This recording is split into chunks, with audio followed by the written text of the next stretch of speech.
All right, everybody, welcome to today's call. It is Friday, January 4th of 2019. This is the TRC sales training call.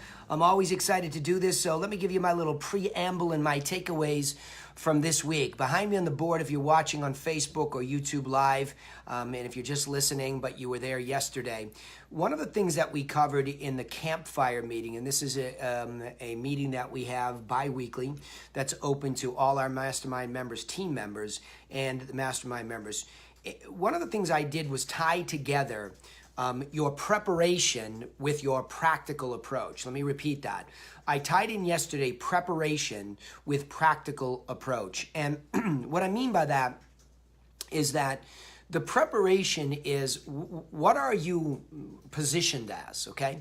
When you go into any buying or selling situation, you have to take on a positioning. That's marketing 101. What's my position? What's my unique selling proposition? Whatever, you might see it as you need to be in that vein. So I think the point is that to be a strategic agent / guide was where I started. And I want to reorient everybody that way at the beginning of the year here, that it's key to understand you are a strategic agent if you're under my tutelage for sure. Because I'm trying to teach you to be prepared to be a good guide so that when the opportunity arrives, you're ready to go. And that's a key point in this, is that you need to be properly prepared to be a guide. So how do you do that? Well, you understand the basic plans. So in Campfire, as we go through that rotation, what we're doing is we're going back and forth between the buyer and seller course over and over and over and over again. And those just simple 7 steps for sellers, those simple 6 steps for buyers, that's what we're trying to go over and over and over so that you're prepared. Because ultimately what we want to happen is we then want to come back and be able to discuss the practicality of how you then go out and find the people to deliver this to and when to deliver it. That's a big deal. I think what happens is that a lot of people think that, oh, now that I have a buyer course and now that I have a seller course, I can just go out there and just tell people, hey, I have this thing that you need. But therein lies the rub. The rub is that people don't want what they need. Think about it. Take yourself for an example. Do you really want me to come on here and say, well, you need this? Right?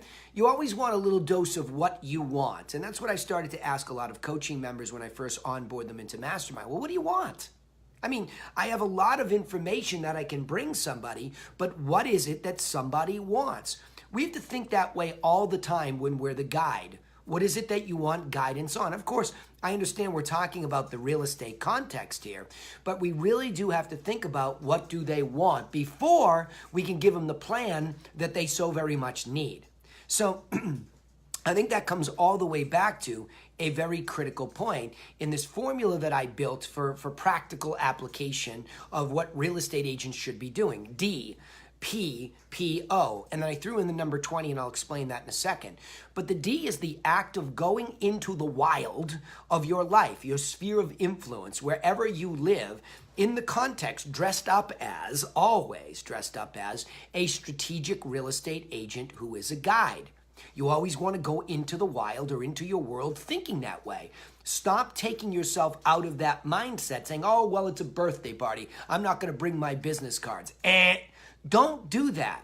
Don't do that, because the reality of the way the business works is that you need to build a database of people who are looking to buy or sell inside the next 12 months by making them an offer. And it's very highly likely that you will fall into conversations about the real estate market at the birthday party, at the soccer game, at the event that you're at, whatever it might be. So you always want to be prepared to be thinking, I'm a guide in real estate, even though I'm also dad tonight. I'm also husband tonight on a date. Wherever, you always want to be ready to be able to discuss if need be. Sort of like that superhero moment where you rip off your jacket and underneath is your superhero uniform as realtor guide extraordinaire. Hey, I heard, citizen, that you might need some help with buying or selling inside the next 12 months. Well, the good news is I happen to be a real estate agent. What were you thinking about doing?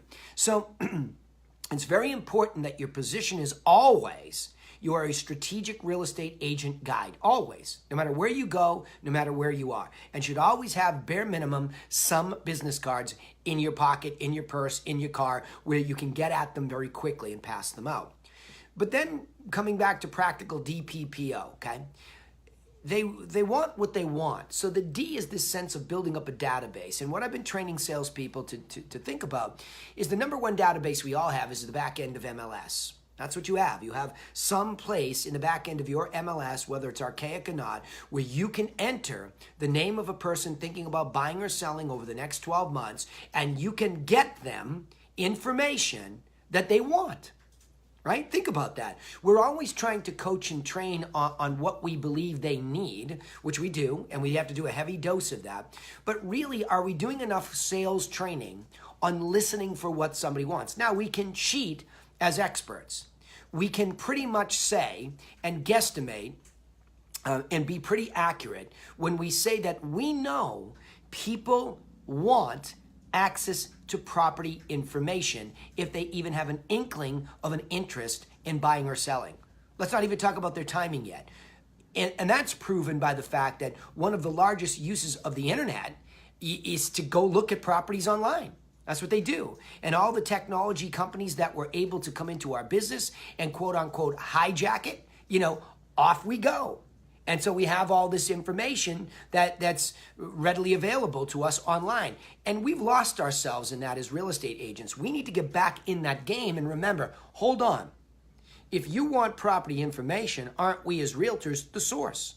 We're the source. We're it. We are the ones that hustle the listings through our relationships, get them, put them into MLS, and then we sit back in our chair and we wait for all the tech companies or all the real estate companies that have good website technology to populate it into the internet, and we wait like we're fishing on a dock, right?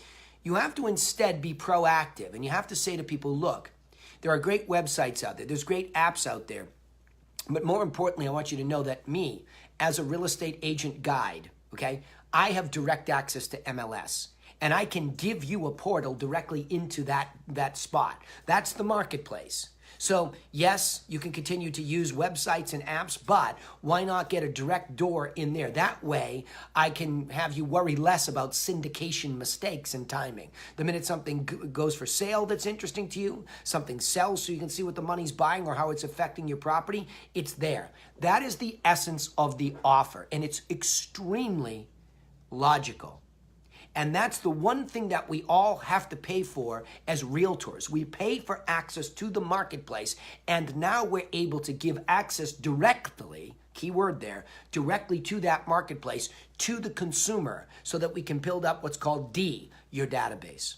And database is not so much in that context about what software you use, CRM. I'm not talking about that. I'm talking about the simple act of taking a name of a prospect now, not even a lead. Okay, Mike, I'll answer your question in a second. Not even a lead, but a prospect directly into MLS to get a feed from the source directly of what comes for sale that's interesting to them and what sells that's interesting to them. And we've just lost ourselves in that simple, logical move. I'm telling you, every time any of my students, we make that move, all of the people say yes. Yes, I saw a client, who's warming up, hurt his back. He says, I go to Realtor.com every day. I'm going to turn to Laura today and say, make sure David Griffiths is getting stuff from MLS directly, so that we are in that continuity relationship with them, so that in that D database, we are controlling access to what they want to a certain extent. When I say controlling, I don't even mean it that way. We're delivering it. Yes, they're getting it on Realtor, Zillow at the same time, but they're getting it from us directly from the source, which then allows P, phone calls, phone follow-up. I'm not talking about phone calls to leads at this point in time. I'm already beyond that. I'm talking about the time that you spend picking up the phone, not texting an email, but picking up the phone and saying, just want to make sure you saw that house on 123 Main Street that sold down the street from you. That was a really good number. Looks like there's a nice upward trend there. No need to call me back. Just want to put a touch on it. Boom, because they're not ready yet. But what we're doing is we're going from D, building database where they've trusted us to accept our offer for direct access, phone call follow-up that's beginning to add insights, and that allows us eventually to get really seriously face-to-face with them when the time is right to see properties and present ourselves professionally. I don't mean sit down and give the presentation. That may or may not be a part of it, but to sit down with people and spend some quality time going through their house and coaching them. That's a presentation of your professionalism. That's a presentation of your plan. And then ultimately that will lead to clients where you will be out on the road writing offers with them, for them, or accepting and negotiating offers on listings. DPPO. So each week, as you look at your sales funnel, if you are not having conversations about the marketplace that are leading then to hearing that somebody might be interested in buying or selling and then making an offer, that's where you start. Go have more conversations. Go find more venues, borrow listings, do anything you can do to get in and around people to talk about the market, the real estate market. That's your job, to know a little bit about your local market that you can share. And that will lead towards somebody in the 7 degrees of separation world very quickly talking about when they'll buy or sell, or somebody that they know. And that's how this works. But if you're a hermit waiting for somehow these fish to jump in the boat, you can't develop that database of prospects where you've made an offer and they're getting stuff that then allows you to add insight. And that's where you start to add a little bit of your plan and what they need. That's how you professionalize your context, okay? So it's important to state that on a sales training call at the beginning of the year, that I don't want you to get lost in theory. There are activities that you can take the minute that the sales training call ends to go have more conversations, to take a stack of business cards, to go out to a restaurant and listen for real estate, right? Go to the soccer game and listen about real estate, or even spark the conversation. Talk about it. Say, gee, it was a tough day in real estate today. Yep, I saw this house that, and boom. Whatever it is, converse about the thing that you're involved in. All right, let's get her opened up here, and I'll see if I can get anybody to kick me off with, give me some sort of a sales challenge or a thought about what I did. Mike, I'm going to go read your question next online here. I know you asked me something about leads, so let me go take that right before I open these up. So Mike, kind enough to post something here, says, aside from paid leads, what are your best practices for sourcing new clients outside of your existing spheres? Excellent question, because it is important, Mike, that we have to do business with people that we don't know. That's an extremely important thing. I talk to my brother about that all the time because he's awesome in his sphere, but not so much in getting people he doesn't know. So there's a little bit of a fine line when I say this, but if you don't belong to some sort of a social group that entrepreneurs exist in, and people that might be upwardly mobile, join one, right? I would certainly say that. But in the context of real estate, I would say, Mike, that 100% the open house is still my favorite. I just booked one for myself tomorrow. I know it's the middle of the winter on Cape Cod. Most likely nobody comes, but I don't know that. My client doesn't know that. And at bare minimum, what will happen, it will also stimulate online activity, because an open house checkbox is a new piece of content in the internet. Ask Zillow, right? They're basically surviving on that now as people walk around with the app and they look at open house information. It's content.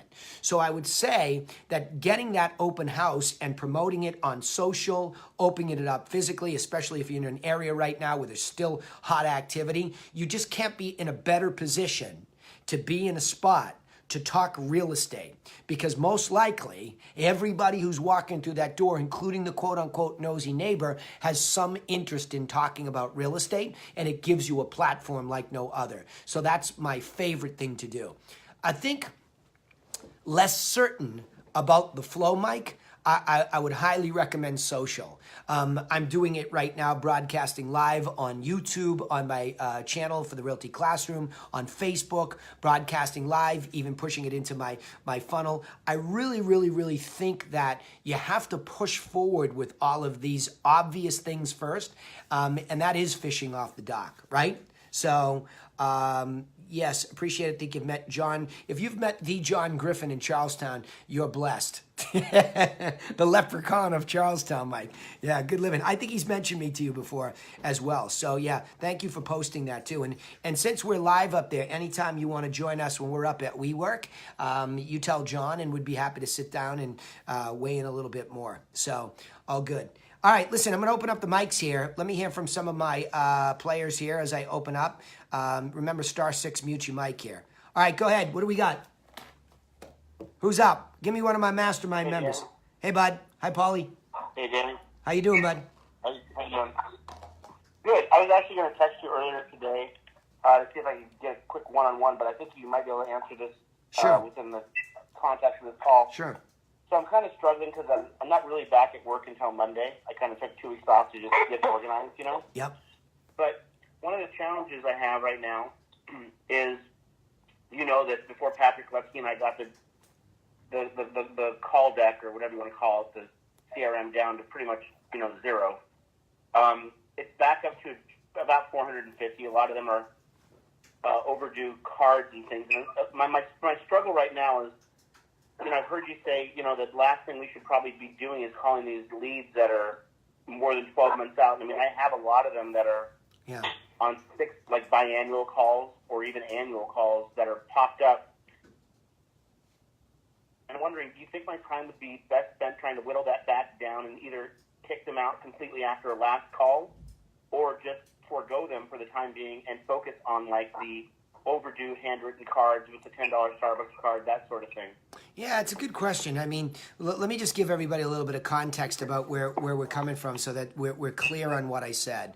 I think, number one, Paul, the most important thing to recognize here is that I would hope that in best practices, we all, you know, Paul, we've been at this for a long time in the mastermind level, right? So for us, we get it. When I built the follow-up system in Infusionsoft, I built it sort of forever. You will either come in as a lead and you will die with us, or you will buy with us, right?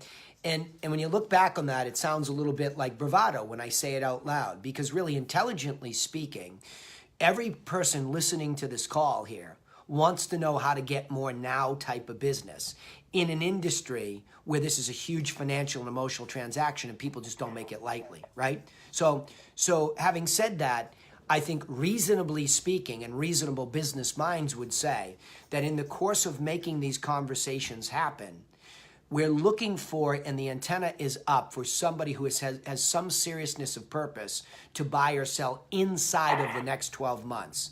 And I think it's very reasonable to say that those people are out there in the course of those conversations. And why 12 months? Because it allows enough time for relationship to exist. Now, you're referring back to a platform where the leads, number one, are, I'm guessing, they're mostly less branded, okay? And they've been in there for quite some time looking at properties. They may or may not have been contacted ever. So it's an opportunity cost question, right? What's the opportunity cost? So in the course, like Mike Valencius was just asking, you know, how do you find people you don't know? Well, there's a lot of options. I'm looking for the one that gives you all and me the highest probability of meeting somebody who's likely to do something in 12 months. Now, for a past client to refer or repeat with you, there's a high probability that they'll give you somebody more quickly than a pile of old unbranded leads that you garnered from 2-3 years ago. So to me, it's the law of probabilities, because there's no exact science. I can't make an absolute statement and say that's absolutely right. So I'm only going to say the best guidance I could give is to cheat towards write the handwritten letters. Because the power of the handwritten letter to somebody that you already have, number one, influence with, they're in the SOI. 2, you have real estate context because you've done business already and they already know you as this professional. I think that's just a no-brainer play. So I think you have to start there. Then, now you come back into a batch of business that you might not have done knowing what you know today, okay? That's how I'll categorize it, because that internet lead over time in the last 3-4 years became so whimsical that the ability to sift and sort with the pan to find the gold became even more difficult. And the consumer, quite frankly, and we all know this to be true, has cheated back towards personal relationships. I'm not saying that the internet isn't still a wonderful source to find people that we don't know, but it really depends on how they're garnered. If they're given property information in a free, unrestricted way, and they take action, I'm not sure there's any better lead than that you don't know, because that's the equivalent of today's sign call. So again, long-winded answer to cheat towards the stuff that you should be doing as best practices, like handwriting those notes to your past clients who love you and care about you the most and who are most likely to help you grow your business, then go to that other stuff last. So I think it's a waiting. But the one key point there, I want to make it sure everybody knows, I am not saying that anything that says they're ready to go longer than 12 months is garbage. I'm not saying that. What I am saying is best practices would be to try to set your business up to ensure that you're looking for the people that are closest to now in a reasonable way. And if you think they're going to come scraping cream off internet leads, you're delusional. Okay? That ship has sailed. They're still there, but scraping enough cream to make it worthwhile is a delusional attempt. Not saying you're delusional, Paul. I know what you know. They're just sitting there incubating. I'm just thinking, it's like I kind of have to reset my brain because I feel guilty, like letting these, because these are prospects. These are not leads. So, I mean, they've been in the system since 13, 14, 15, 16, etc. And I know that they're going to do something at some time. Otherwise, I wouldn't have been foolish enough to tag them for biannual or what have you. Or, in some cases, they were mistagged on the quarterly. But they are going to do something, but I think you're right in that the cards, I'm like 300 cards behind right now, which would take me months to get caught up, but those are all past clients, they're all sphere of influence, they're all family, so I think I should cheat to them and then come up with some sort of, you remember when we used to do, build your perfect week thing, I think it was Proctor, I can't remember, but, block out, like, okay, I'm going to make 15 of those old calls a day, and then I'm going to devote the rest of my time to doing the card thing, because I do think I do really think I'll make more money on referrals than I will on the long-term client follow-up. You know what I mean? Paul, I don't know a person at the mastermind level with all the top producers that we have that doesn't say that repeat or referred business isn't their number one category, and that's unintentionally, right? I mean, again, I don't think I know anybody who does an extraordinarily good job at following up with past clients. I think we have some people really, that are great. I think Voltaire's probably B+, A-. I think, there's some people like that, certainly, because they do some things intentionally, like have that annual party, create that camaraderie. But there's so much more potential for follow-up that mixes in all the best ideas. Is there an educational email series going out to past clients? Is there a happy anniversary of the property gift that goes out? Is there a happy birthday handwritten card that goes out? I mean, there's so many great ideas that have to go into one overall campaign that I think we're all lacking there. And most importantly, if you start correctly, which we've been, promoting, as you know, very diligently, Laura and I have been experiencing it. If you start off by getting a better avatar to begin with, meaning the way that you garner a prospect is maybe in a more personal way. It has been referred. You have met them personally at an open house, or whatever way personalizes that introductory moment a little bit better. Or even on the internet, you've given them a better experience. You've let them have content for free. You haven't withheld things. So the beginning births this better process that births a better past client. So I think we're all in that clean up on aisle 5 moment, Paul, and I can't think of a better way to clean up than handwritten notes to all of them. It's sort of the mea culpa moment where we're going back into where we already have context, real estate, and relationship, sale, right? There's nothing more powerful than that. And to maintain ourselves as the expert to that body of people is the driving engine for most top producers' businesses, even when it's unintentional. Because even transactional agents, Paul, have been so good at getting people through the process that even they throw off enough loyalty, even unintentionally. But my argument is, let's get more intentional about that piece of it, and simultaneously at the same time, though, not doing one in lieu of the next. I like where you were going with the private, the perfect week. Going back to the DPPO, the time management formulas. If we sit there and we can consider that database too to be filled with past clients. So those DP. So if you don't have a lot of new people to phone and follow up about what they're getting, use that time in the time block to call the past clients and maybe even have them set up on stuff that sells in their neighborhood because you're their financial advisor. Say, I know you're not looking to move, but was wondering, would you like me to put you on an update when something goes under agreement or sells in the neighborhood so you can stay up to date on the market? So we have a legitimate continuity offer even to past clients who might just like it for being updated. So there's so much potential in that manufactured past client that I just don't know how we can't start there. And I think that's been the biggest swing and miss for most transactional agents, right? Would you agree or not? No, I 100% agree. I think I knew where I needed to go, but that is being reset where I'm not guilting myself for for letting those older calls stack up, because I can't get to them. I will get to them, but I can't allow my focus to be 100% on those and allow that to negate me sending out even 5 cards a day, which is so much more, I think, people appreciate it. I have a client that sends me literally tea in the mail with a little thank you card every time I send her a property report. And I'm thinking, this is like the sweetest thing ever. And I don't even drink the damn tea. It's just a nice gesture, Yeah.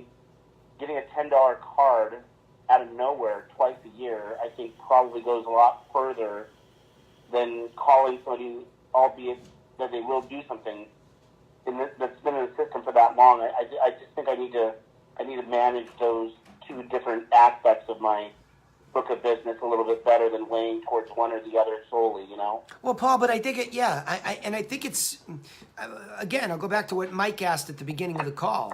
What about the people outside of our sphere? Well, let me now go back and qualify even what I said to him. Okay, first, before you move off of the people that you know, here's the next piece of advice.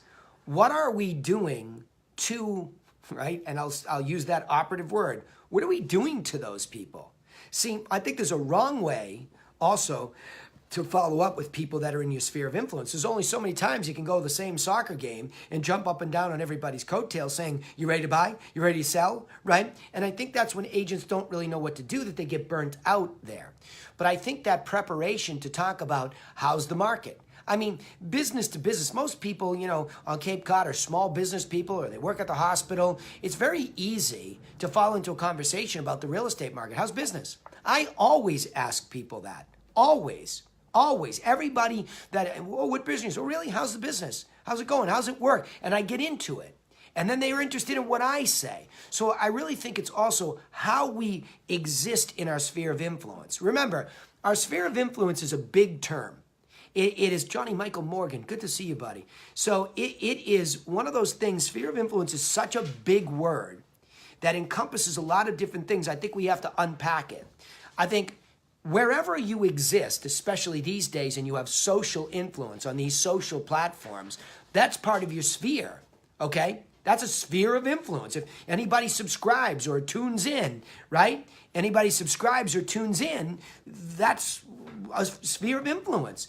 They're going to listen to me for at least 10 seconds, according to Facebook and YouTube, right? That's how we measure things. Did you get your 7 to 10 seconds of love, right? So I think, Paul, we have to go back to those arenas first, rather than thinking it's some esoteric idea, and embrace it. Saying, how intentional am I about expressing publicly through these, this is what's great about digital. Get on your profile. Broadcast live. As long as you're not overly gratuitous and trying to steal your social platform where you live your life and brag about real estate or stuff it down somebody's throat, how often do we just talk to those people about how it's going? Hey guys, I thought you'd like a little eavesdrop into my life as a realtor. I'm sitting here at open house, and sometimes at open houses you get skunked. The good news is I get to come say hi to you all on the social platform. It's interesting to see that nobody's here today, right? And that's a little bit more of a cooling in the market. So what it means is that X, Y, and Z. So I just think we're missing those opportunities, and a lot of people are still shy to do what I'm doing. I wish I could flip this camera and you could see what I have in front of me. It's so stupid simple. I've got a Logitech camera sitting on a Joby thing. I've got another little tripod with my phone sideways, and I've got a Yeti microphone. It's not like it's expensive to get in front of your sphere of influence, right? People say, well, I only have, 10 people. Good. So what? Talk to the 10 people like you care about them. Stop looking for all these transactional type of numbers and express yourself as this real estate agent in any forum that you can get where anybody will listen. And the great thing about content like this, these videos get saved. So now you have a piece of content that if you want to push market it around, like I like to say, you can put some money behind it. You can take a YouTube video and Google AdWords it to death around there, right? Hey, watch me coach. I know you probably have nothing to do with coaching, but you might find some of the stuff I say to my coaching members interesting. So I just think we're not thinking about mastering the obvious, and that's our own intellectual insecurity, right? I think we're always thinking it's something esoteric, and it's not. By the way, people love it when you help them, gift them, all those things. You just have to kind of know, what do they want to know? Right? I come here every week on the sales train call. What do you want to know? And I could talk for 2 hours to help you. And I think that's a missed opportunity. So I think that should be part of it too, Paul. And I think that could go a longer way in the long tail. I'm going to go with this Gary Vaynerchuk thinking that, this investment, I was listening to it on a podcast or a book that I had heard Lee recommended to me. It's this long tail view that we just won't buy into. That's 10 times more powerful than anything else you'll do. If you will invest in giving, not just to the very tight sphere of influence people, the ones you've done business with, the ones that are related to you, family, friends, and go a little bit beyond that concept of those very tight people to still inside the influence, where else do people kind of know me, right? Now, if you have your sign writers up all over the place, they kind of know you. Hey, I'm that guy. You see my sign writers out there that say Danny Griffin? Here I am. This is what I look like. This is what I sound like. This is what I believe. It's a platform. And I think, Paul, with the website direction, and, my partner Eric's on the line. He always is a great student of the game.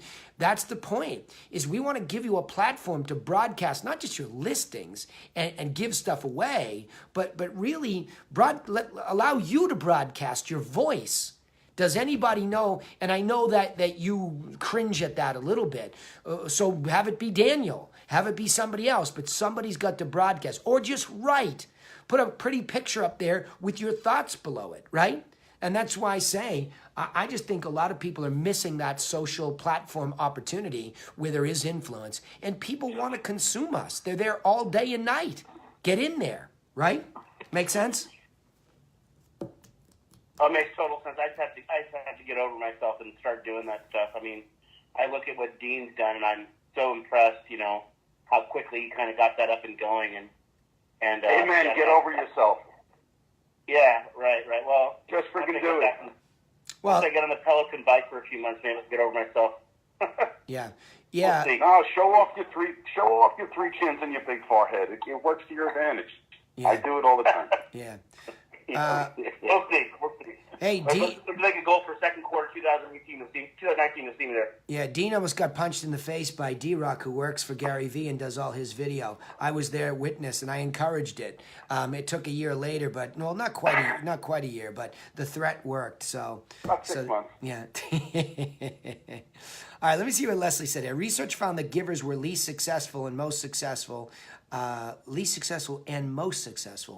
takers in the middle. That's interesting.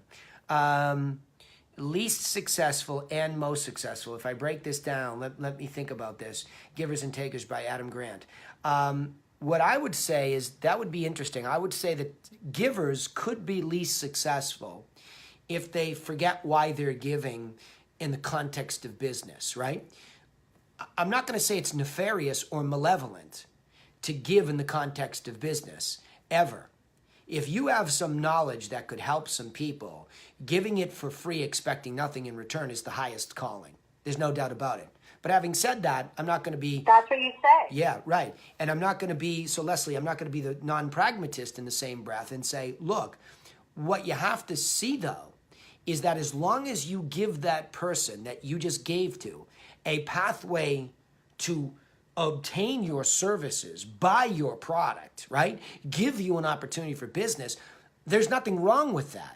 You know what I mean? Like, if you'll notice... Absolutely. You're right. That's why they... Yeah, go ahead. That's why they're ultimately the most successful, right. Because the giver is more relationship based, you know? Right. And so in the long game, which is my game, yep. In the long game, as long as it's not all giving and then you're passive, right, if there's an opportunity and you're available and it's pertinent and it's, you know, then I just thought that that was such an interesting thing that without the follow-up, you're maybe the least successful, but with the follow-up in the context of also, you know, having the business savvy and available, they were the most. So yeah. I liked that. Yeah, John Morgan, a good friend of mine for a very, very long time and a successful coach in his own right in Nashville for entrepreneurs down there, doing a great job, and a huge giver, just wrote, if what you give is relevant, you'll win. If what you give is of no value, nothing changes. I couldn't agree with that more. And let me throw the word in context. I think the great news for us, Leslie, is that we have this context. And that's why I started the call today saying, look, I want you to walk out into the world, into the wild, right? And I want you to understand that we are real estate agent guides. That's our strategic positioning. Right? That's us. That's our unique selling proposition, quite frankly, because we're ready when they really, really need us. We're ready with the plan, and we're not going to be shy about telling them we have it and that we believe it's the best, right? You're not going to be shy about that. Giving doesn't mean being shy when the moment is right. So there's all this art form in the sale, right? It's am I intentional in that I know ultimately I have to do X number of transactions to break even? Right? Let's just be pragmatic about business. There's a reality to the cost of doing it, and I have to bring in at least that much and enough to survive, okay? So I have this basic understanding of what's necessary to be existing in this world. Having said that, when it comes back to marketing, the long game is so critical to the extent that you have to see the business differently to get that statement, to buy into it. And it's very hard. At the mastermind level, on Thursdays, Leslie, we sweat.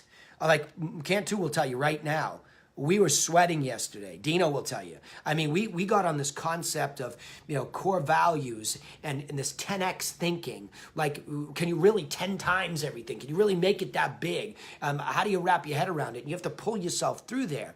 But I think one of the true concepts is if you look at that 10x concept and you say, how? Well, I think Zig Ziglar had this right. If you want to get more of what you want, go help a lot of people get what they want first. And that's how it works. The reward system, this law of reciprocation, reciprocity is so powerful. It's mind-blowing.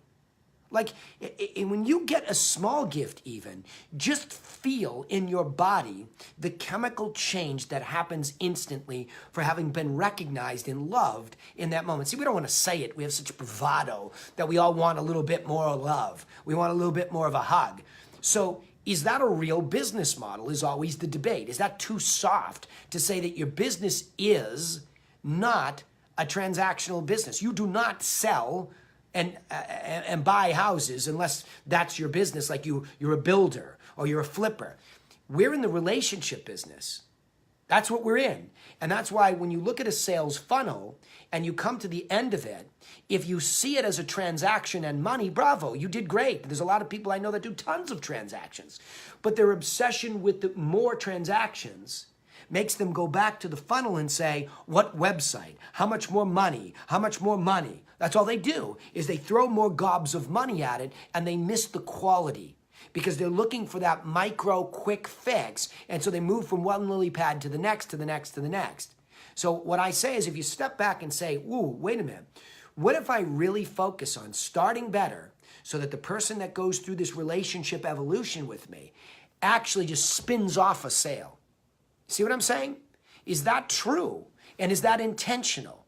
That's always been my obsession. If you really focus on the relationship, listening so deeply to somebody right up front, what is it that you want?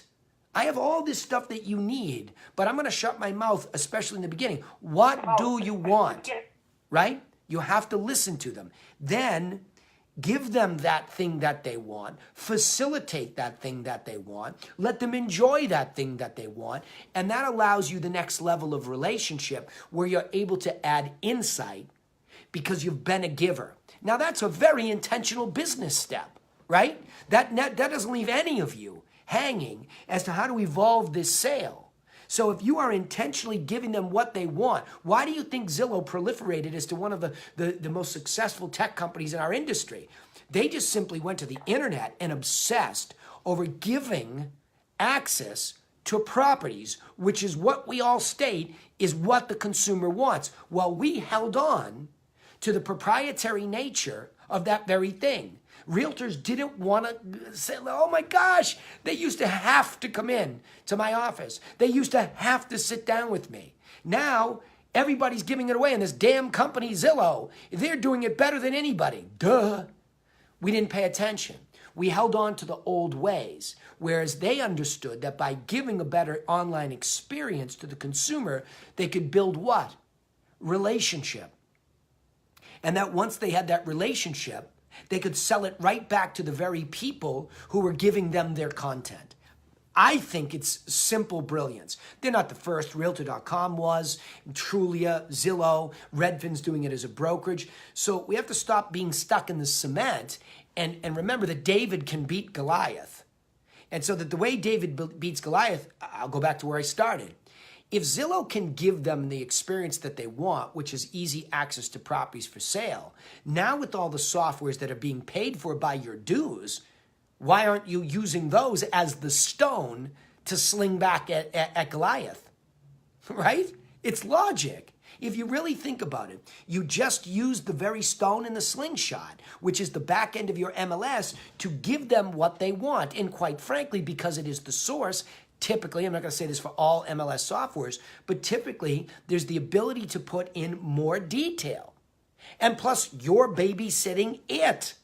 So now there's this second layer of love. You can't do that when you're a big tech company serving the masses, so Goliath can get knocked out. You can even let them play around in Goliath's backyard still. Hey, keep using their app for open houses.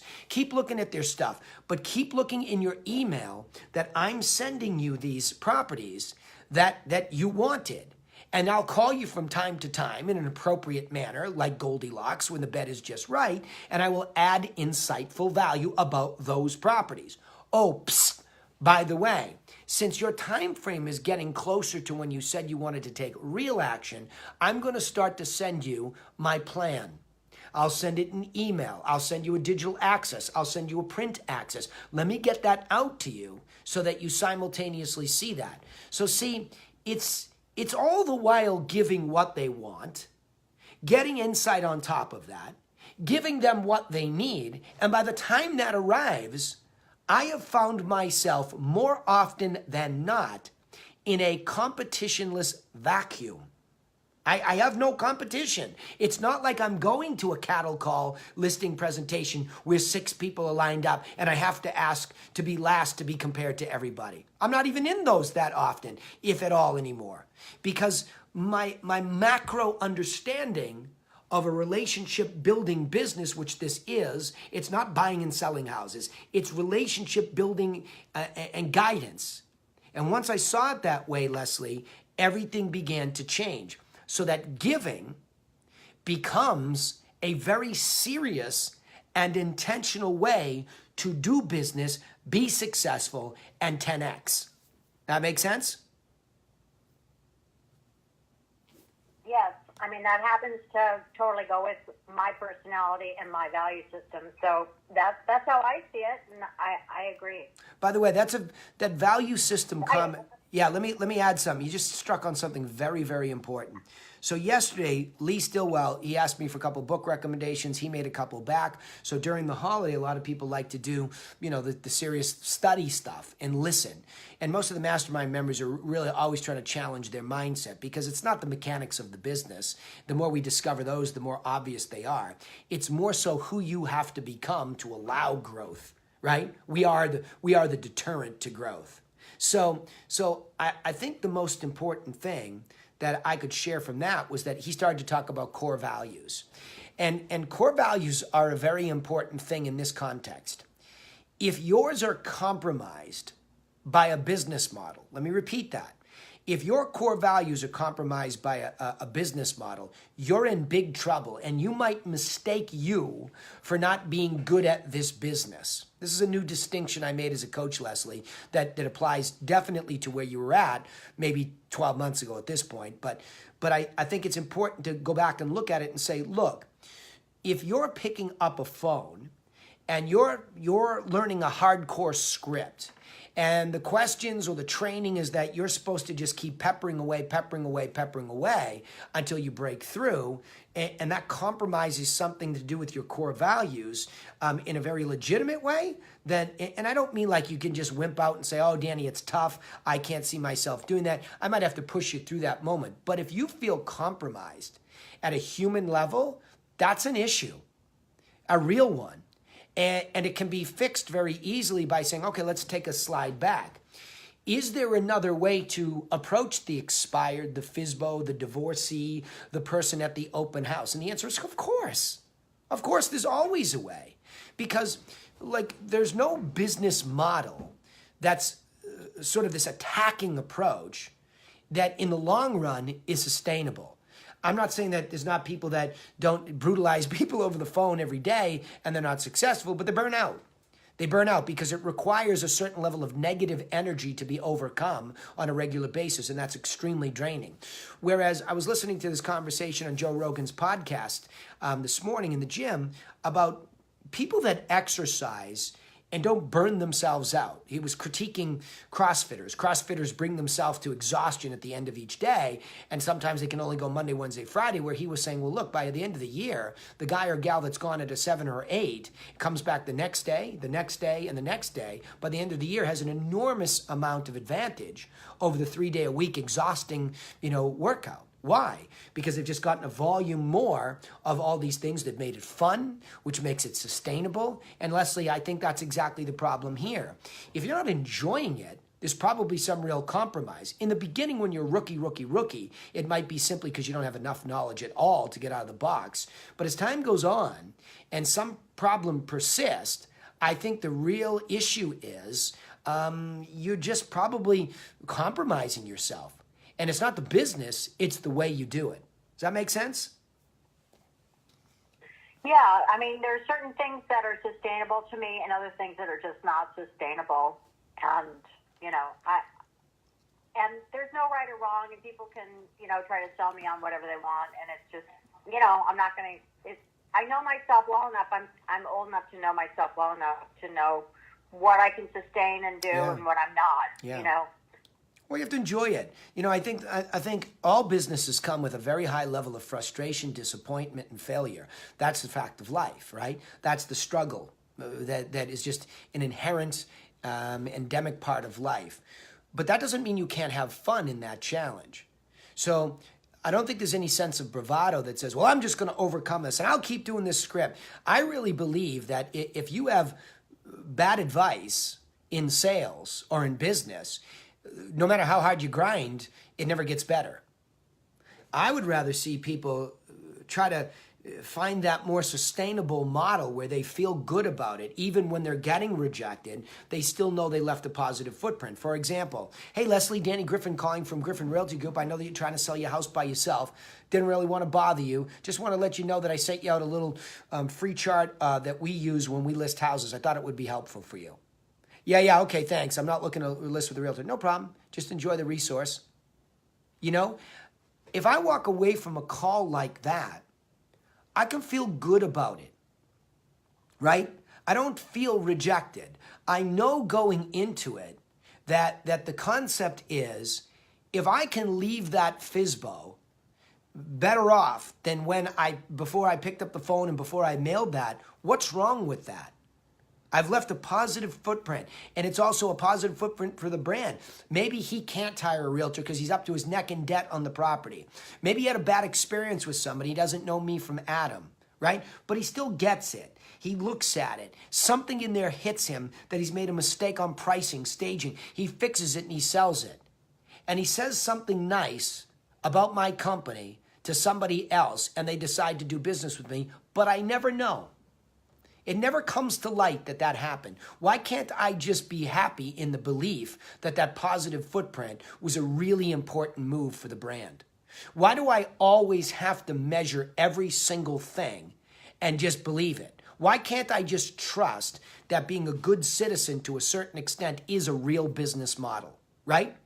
So I think I agree. Right? I think a closed mindset and a fixed mindset says, well, all the FSBOs hang up on me. Yeah, you were right. But you sent out 6 or 7 of them to real human beings. You left a positive footprint in the town of Barnstable, and one of them said something nice about you to somebody, and it validated a decision that they were about to make.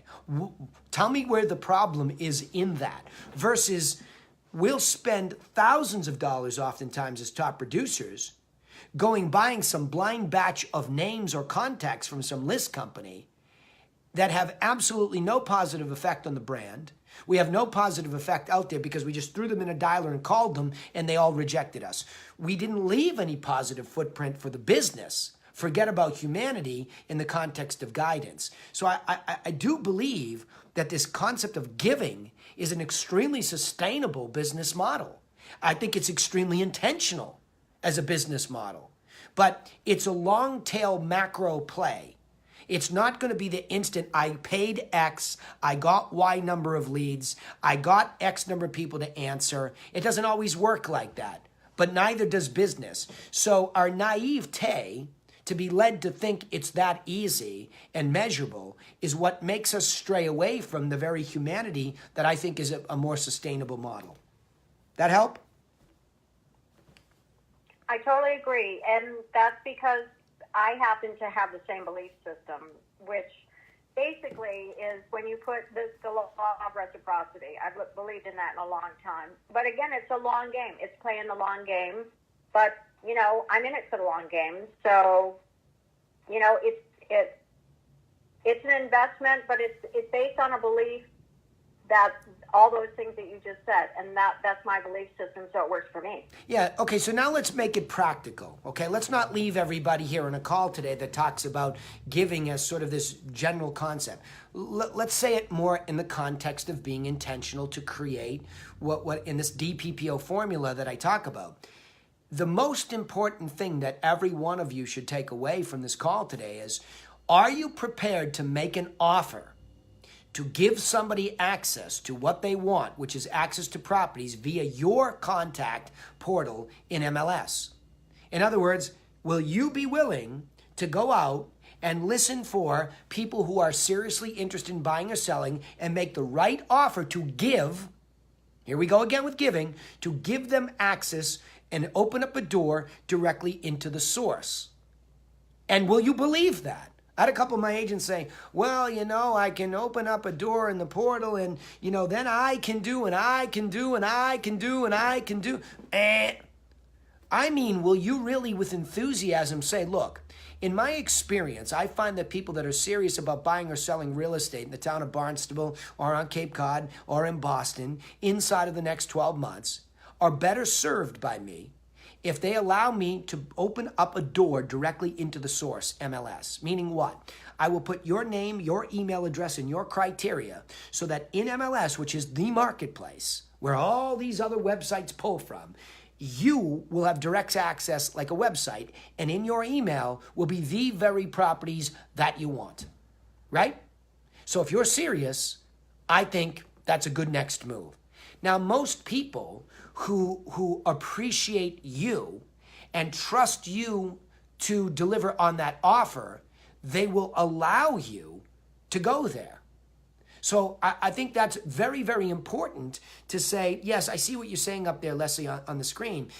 Yes, how's the market? That will be the thing that's the precursor to this. But your ears need to be open for somebody who's serious about doing this inside of 12 months, so that that's when the offer becomes appropriate.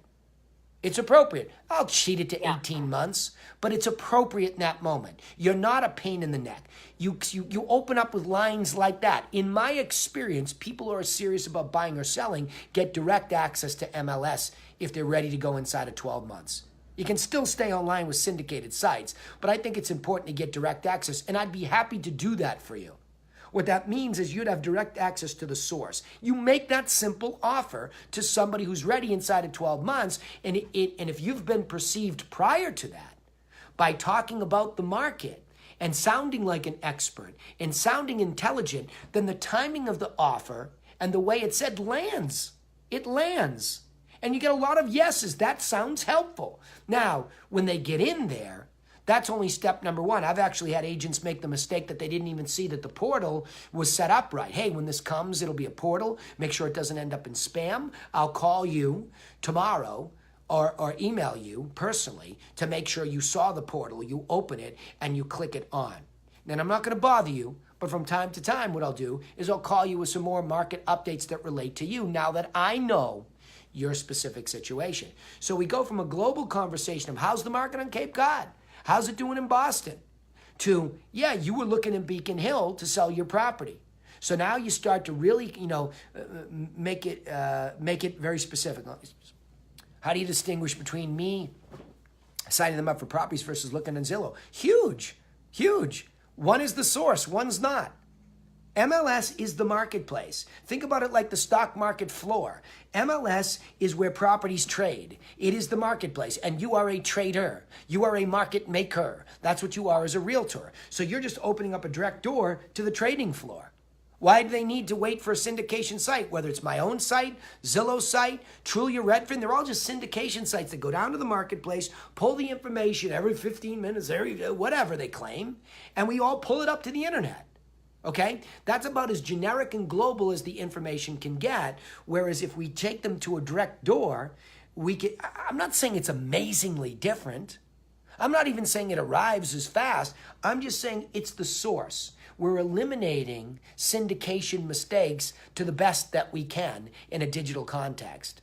So and that's what I'm saying. I'm glad you asked that question, because you have to be enthusiastic about that offer. If you're not, it falls flat. Nobody hears anything. I would just say if there's one thing you take away from this, it's the enthusiasm to make the offer.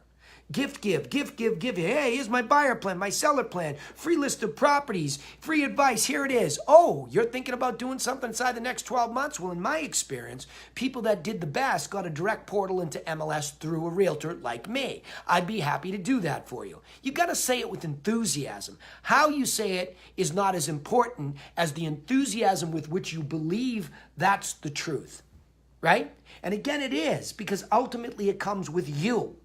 And you are that unique thing. You are that relationship that they need.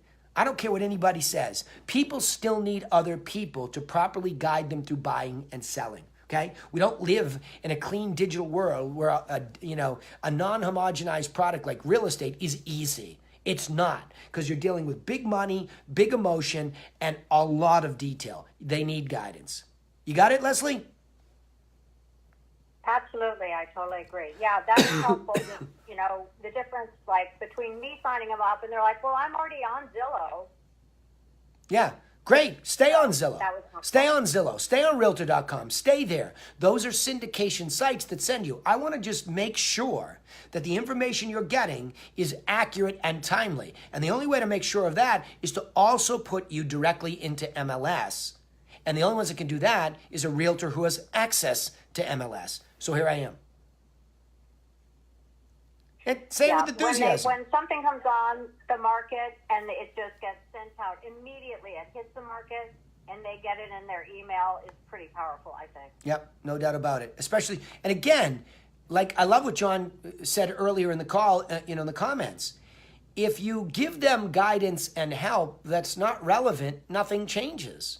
That's an excellent point. Like, you've got to find them in that moment where that thing that you're offering is something they really want and probably need. See, I think we move away from want. I want to look at properties online at my leisure.